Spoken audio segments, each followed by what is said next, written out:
Okay, my name is Howard Eber, and I am a recovered alcoholic. I want to welcome everyone to week number 63 of this cycle of the Big Book Comes Alive Step Study Workshop. We are probably going to be finishing up Two Wives this evening. Maybe have some time for some discussion afterwards because there's not that much to cover in the book. But just by way of background, once again, let's talk about the misunderstandings and myths about this particular chapter. There are numerous stories. Most of them are incorrect. One of them is that Lois wrote this. She did not. Bill wrote it. Another story is that Bill asked Ann Smith, Dr. Bob's wife, to write it. Uh, he did not. The story is that he asked Annie Smith to write a chapter on being an alcoholic's wife that was going to be included in the story section of the book, not in the recovery section, in the story section. She declined. She did not want to write that story. So Bill turned and asked Marie Bray, B-R-A-Y, the wife of Walter Bray, whose story, The Backslider, was in the first edition. He asked her to write it, and she wrote the story, and it appeared in the first edition. And it's called An Alcoholic's Wife, and it appears in the story sections. This section, Two Wives, was always intended to be written by Bill. Even Lois, who was never asked to do this, was angry. She felt slighted by it. Uh, Bill's explanation was he wanted to have the same voice throughout the whole book.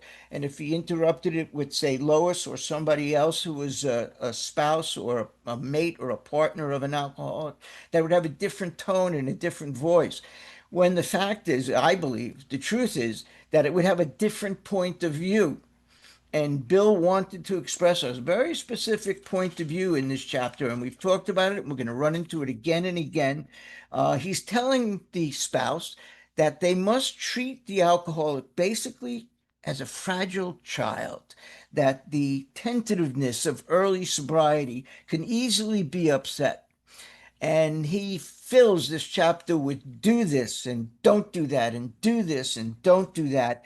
And basically, he infers that if the spouse, partner, mate, whatever, does not do those things or does what they're told not to do, that if the mate drinks as a result of it, that it's their fault. Somehow they're responsible for that. And obviously, I don't think if a partner of an alcoholic who wrote this, if they wrote it, would be saying those things. They have a different point of view. And one other thing that I think we're going to touch on today is how often in this chapter Bill is relating to this book. Right? Read this book. And it's important to bear in mind, I think, why he does that. The time in which this was written, October 1938, there were no AA hospitals and missionaries. That idea didn't go anywhere. But more importantly, there was no other literature from AA. There were no treatment facilities available. The chances are there weren't any local sober men that could be turned to for help. And you couldn't just go to a meeting because in October of 1938, there were two meetings in the world. In the world. There was a meeting in Akron and a meeting in New York, and that was it. So the only way to communicate the program of Alcoholics Anonymous was in the book Alcoholics Anonymous. So that's the only support mechanism available. So bear that in mind as we go through this, that he's relying on that book because he's telling everyone that's all we have. He didn't know what would develop afterwards. Now you can go to meetings, you can go to Al-Anon, but the point is when this was written, it was one thing and one thing only, and this was the program of Alcoholics Anonymous, the book. That's how we got our name. Okay, we're on page 118, I believe. Um, let's see where we are. The last paragraph, Bill is going to start. Oh, yeah, I forgot this. He's going to start to mention some of the things that frequently cause conflict in the home after the husband or wife or spouse or partner has quit drinking. And again, every time we use the word husband in here, fill in the word that's appropriate. Maybe it's wife, maybe it's son, maybe it's father, mother, child, whatever. Fill in whoever it is that is your loved one, because I think that's a better title for this chapter. Instead of to the wives, it's to the loved ones. So anytime we see that word husband, just change it to whatever suits your situation. But like I said, he's going to now begin to talk about these various things that cause conflict in the home after the sober alcoholic comes home or has quit drinking, comes home from rehab or has quit drinking. Bottom of page 118. Another feeling we're likely to entertain is one of, and let's highlight and underline, resentment that love and loyalty could not cure our husbands of alcoholism. In other words, those of you who may be familiar, there's a biography of Lois that's called When Love Is Not Enough. And that's what we're talking about here. When love is not enough, when the partner feels slighted, maybe, that AA was able to accomplish something, or God through AA, that that partner could not. So it's going to stir up some feelings for certain. And this is one of them, that love and loyalty, resentment over the fact that their love, their loyalty couldn't fix the husband, the wife, the partner, whatever. We don't like the thought that the contents of a book or the work of another alcoholic, and again, contents of the book is first because that's all they had accomplished in a few weeks. And underline that, please, in a few weeks. And above it, you may want to write by working the steps, not a few weeks of just going to meetings. That the work of another alcoholic has accomplished in a few weeks by working the steps, that which we struggled for years. At such moments, and let's highlight the rest of this sentence, we forget that alcoholism is an illness over which we could not possibly have had any power. Why is that? Because the alcoholic has placed himself beyond human aid. And human aid is an inadequate, insufficient higher power, along with a number of other things we've talked about in the past 118 pages. Fear sobered Bill up for a bit. Dr. Silkworth mentioned frothy emotional appeals will not suffice. So all of those things may work for a bit, but given our time, we will always eventually return to drinking unless we find a substitute power in our lives. And it cannot be a human power. That human power cannot be the fellowship. The human power cannot be the spouse. So we could not possibly have had any power. Your husband will be the first to say it was your devotion and care which brought him to the point where he could have a spiritual experience. Let's highlight that.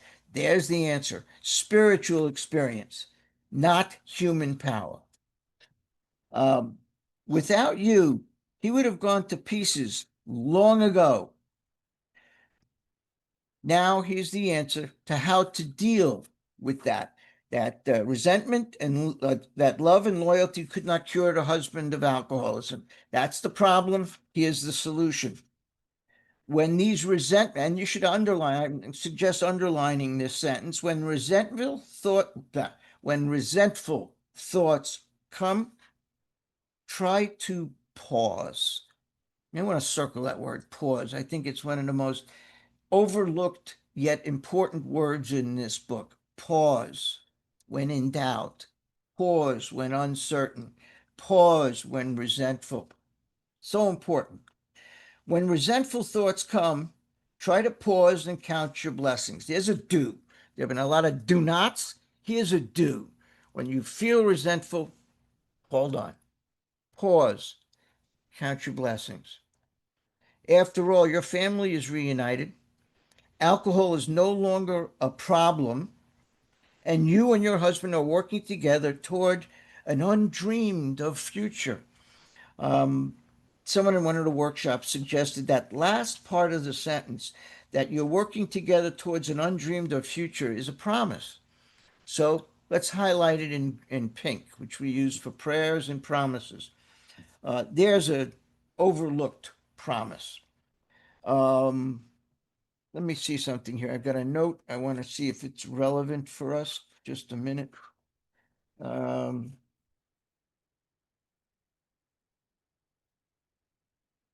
yeah. Next to that, next to a dreamed of future, let's write a note. See page 100, paragraph 1, and hold your place here on 119. And let's go back to 100 and see what we're talking about. Here's what we're referring to in terms of an undreamed of future. If you persist, remarkable things will happen. On the second line of that paragraph, begins with both you, but I'm referring to the second line. If you persist, remarkable things will happen. When we look back, we realize that the things which came to us when we put ourselves in God's hands were better than anything we could have planned. Follow the dictates of a higher power, and you'll presently live in a new and wonderful world, no matter what your present circumstances. That new and wonderful world, that's the fourth dimension. That's, as the book says, we've entered the world of the spirit if we're living in that fourth dimension, which is the being in harmony spiritually, mentally, and physically in all three of the basic dimensions. And there are three. I noticed someone going around saying two. There are three. The book is pretty clear, I believe. Three basic dimensions of life: spiritual, mental, and physical. By working the first three steps, we get right spiritually. 4, 5, 6, and 7, we get right mentally. And 8 and 9, we get right with the world and everyone in it, in the physical world. So we're existing in this harmonious blend of the spiritual, mental, and physical dimensions. So we have entered this world of the spirit. We have entered this fourth dimension.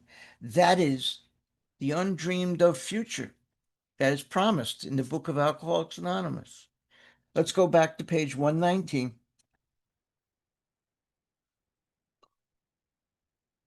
Here's problem number 2. Problem number 1 was being resentful that the loyalty, your love and loyalty, couldn't cure the husband or mate. Still, another difficulty is that, let's underline this, you may become jealous of the attention he bestows on other people, especially alcoholics. There's the problem, right? You're jealous over the attention he shows on other people, especially alcoholics. How come you treat them better than you treat us? You've been starving for his companionship, yet he spends long hours helping other men and their families. You feel he should now be yours. And please highlight and underline this sentence. The fact is, he should work with other people to maintain his own sobriety.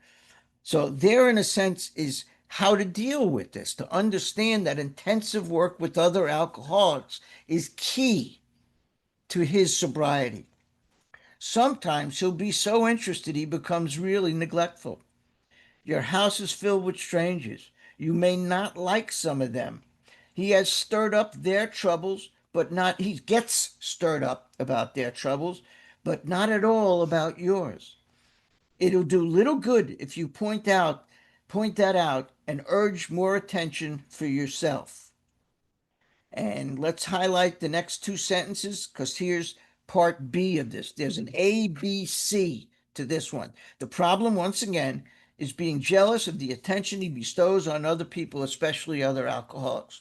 Solution, part A, that he should work with other people to maintain his own sobriety, to understand that. Here's part B. We find it a mistake to dampen his enthusiasm for alcoholic work. You should join in his efforts as much as you can. Remember, this is a matter of life and death. So you have to understand that working with others is critical, essential to the alcoholic survival. And don't dampen his work for that. Join his efforts as much as you possibly can. If this book were written a few years later, you might have said, just go to Al-Anon too. We suggest that you direct some of your thoughts to the wives of his new alcoholic friends, Al-Anon. They need the counsel and love of a woman who has gone through what you have. It's probably true that you and your husband have been living too much alone, for drinking many times isolates the wife, the spouse, the partner of the alcoholic.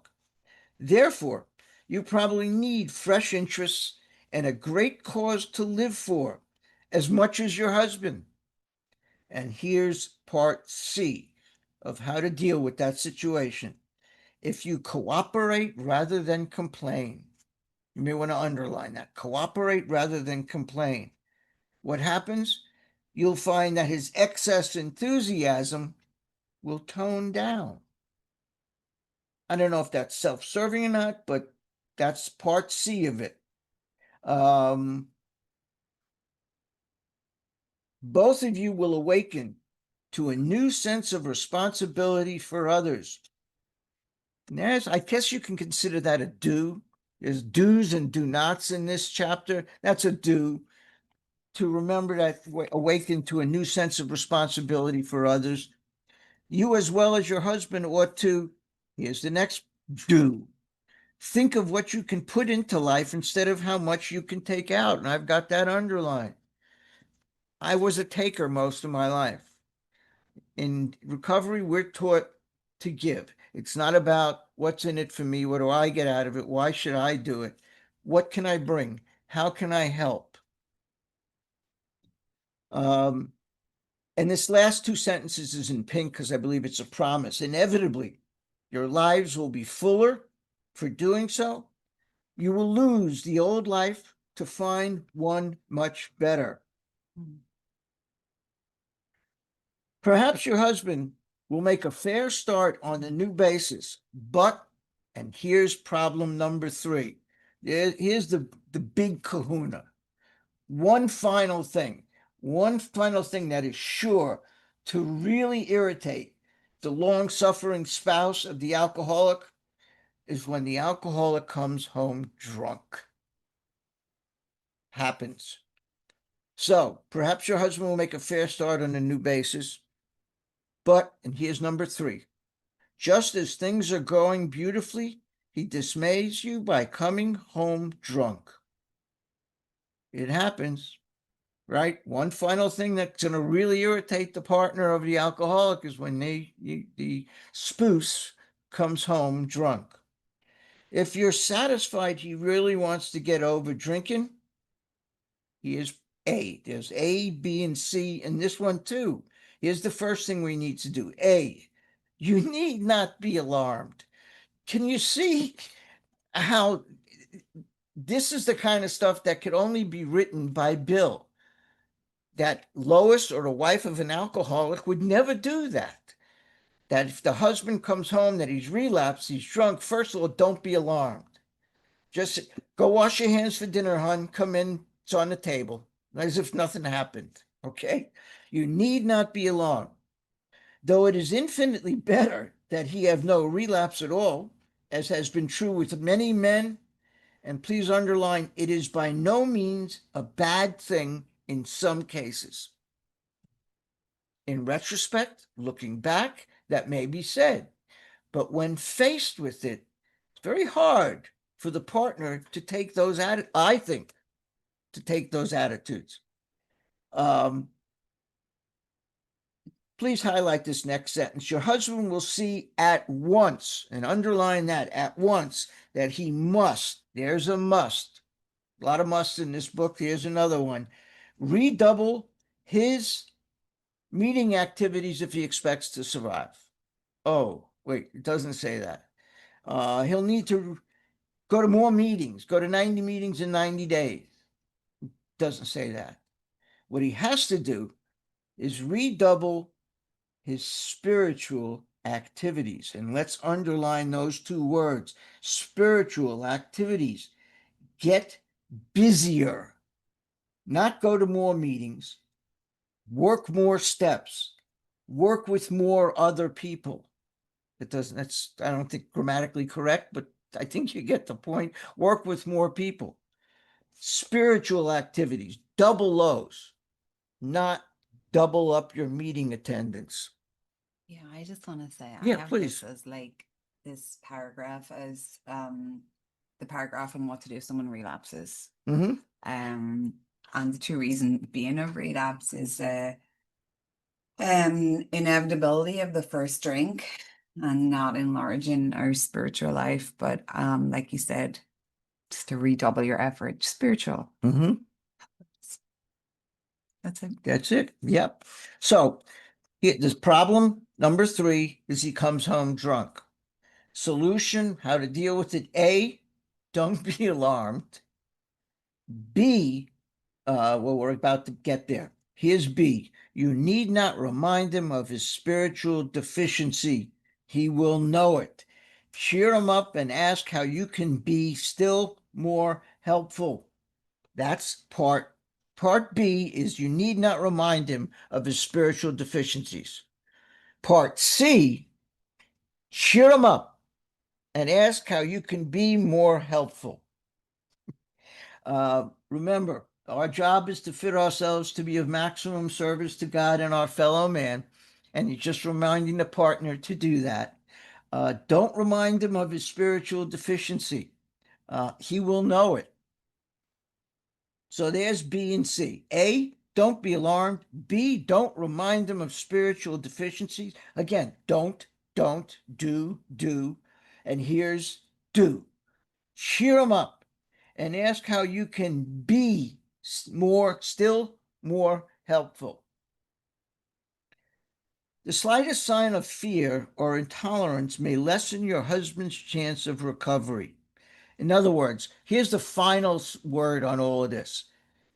Your hatred must go. He's blaming the wife again and again. If there's a failure, it is the spouse's fault. In a weak moment, he may take your dislike of his high-stepping friends as one of those, let's highlight, insanely trivial excuses to drink. Blame the wife. I just don't think that that's advice that Lois would have included had she written this chapter. Please highlight this next sentence on the first sentence in this paragraph. We never try to arrange a man's life so as to shield him from temptation. There's a must. Not only is it good advice, given the nature of this chapter, but it's a must. If you've got to never do something, that's considered a must. So it's on our list of musts. Never try to arrange a man's life so as to shield him from temptation. Remember, we talked about way earlier in the book, that you send him to the polar ice cap and he's going to find somebody with a bottle. Well, the slightest disposition on your part to guide his appointments or his affairs so he'll not be tempted will be noticed. Please underline, make him feel absolutely free to come and go as he likes. There's a number of self-serving statements, I believe, in this paragraph, and there's one of them. That you don't guide his appointments or his affairs, and make sure he feels free to come and go as he wants. This is important. And let's highlight this. If he does get drunk, don't blame yourself. God has either removed your husband's liquor problem or he has not. It's yellow highlight. Yep, that's highlighted. God has either removed your husband's liquor problem or he has not. If not, it had better be found out right away. Then you and your husband can get right down to fundamentals. Then God can get down to fundamentals. That you and your husband can get that right down to fundamentals. Don't leave out God. And here we bring up God. If a repetition is to be prevented, here's a promise. Place the problem. along with everything else, in God's hands. Great promise. Applicable to anything. Place the problem. Doesn't just say that. Any problem in God's hands. Next to that, let's write, see page 69, paragraph 3. And let's keep our place on 120. And if we bounce over to 69, paragraph 3, the last part of that paragraph, the paragraph begins with whatever our ideal turns out to be. Let's go to the last sentence. In meditation, we ask God what we should do about each specific matter. Here it is. The right answer will come if we want it. In other words, place the problem in God's hands. And if we do that, the right answer will come if we want it, if we see it for what it is. I always suggest before ending the day, before you go to sleep for the day, look back at, where did I see God today? I saw God today in.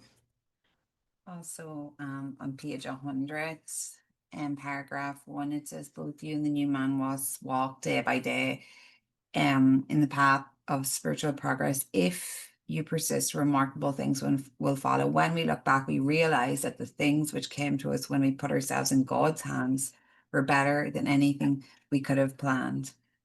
Absolutely. So let's include that. Besides, see page 69, 3. Let's see page 100, paragraph 1. That's the note next to place the problem along with everything else in God's hands. See 69, 3 and 101. Thanks, hon. And again, that's a do.